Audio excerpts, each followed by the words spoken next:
మాకు చాలా అంటే చాలా సంతోషం ఉన్నది. మా పవన్ కళ్యాణ్ సార్ని 4 years బిఫోరే ఒక సీఎం చేసుకున్నంత ఆనందం. ఎందుకంటే ఈరోజు సినిమా అంత పెద్ద సక్సెస్ అయింది.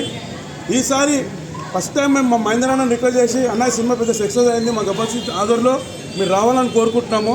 అలాగనే ఈ గుడికి ఇంతకుముందు మంగళముడికి పవన్ కళ్యాణ్ సార్ వచ్చిండు.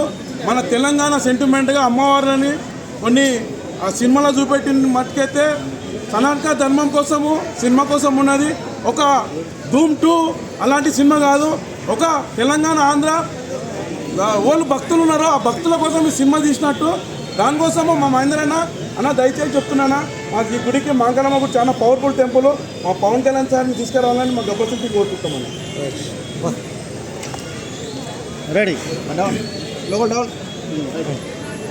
ముఖ్యంగా ఈరోజు ఏదైతే కొంచెం గట్టిగా మాట్లాడండి.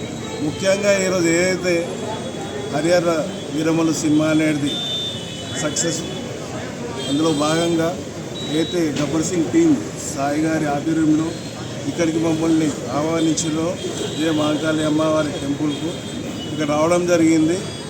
వారి కోరిక మేరకు ఏదైతే పవన్ కళ్యాణ్ సార్ని ఇక్కడికి టెంపుల్కి రావాలని ఆహ్వానించడానికి మాకు చెప్పిండ్రో ఈ సందేశాన్ని తప్పకుండా పవన్ కళ్యాణ్ గారు తెలియజేసి వీలైనంత తొందరలో టెంపుల్కి రావాల్సిందిగా మేము అందరి తరఫున తనను కోరుతాము.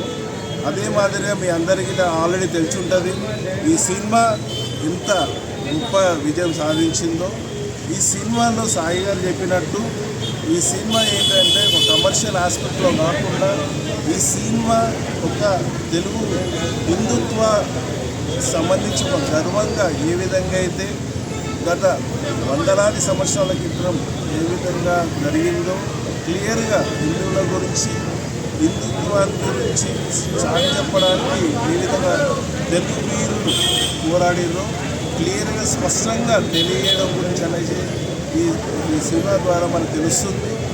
అందరూ కొంతమంది ఎవరైతే పవన్ కళ్యాణ్ గారు బిడ్డదో వాళ్ళు సినిమా పరంగా ఎన్నో అంటే కించపరిచే విధంగా సినిమా చిత్రీకరించిన విధానం కానీ ఇంకోటి కానీ కామెంట్ చేస్తున్నారు సోషల్ మీడియాలో. సినిమాలో చూడాల్సింది ఏంటంటే ఏదైతే హిందువులకు సంబంధించిన విధంగా చూపించిందో తన చిన్నప్పటి నుంచి ఆయన ఏ విధంగా అయితే హిందువుల గురించి తాపత్రయపడతాడో దాని గురించి మనం ఆలోచించాలి కానీ వేరే విధంగా అనేది కాదు. ఇది ఒక సందేశం అనేది హిందుత్వ మన భారతదేశానికి సంబంధించిన దాన్ని చూపించిందో ఆ యాంగిల్లో మాత్రమే చూడాలి. వేరే విధంగా రాజకీయ ధోరణితోనో ఇంకో ఉద్దేశంతో చూడకూడదు. ఇది మా అందరికీ మన హిందువులకు అందరికీ ముఖ్యంగా తెలుగువారు మనం ఒక గర్వపడే విధంగా సినిమా ఉందని మేము అందరం భావిస్తున్నాము. అదే ఈరోజు దినం సక్సెస్ గురించి అని చెప్పేసి సాయి గారి ఆధారంలో మేము వచ్చి అమ్మవారిని దర్శించుకొని ఒప్పు తీసుకోవడం జరిగింది. సార్ ఇప్పుడు ఈ సినిమాని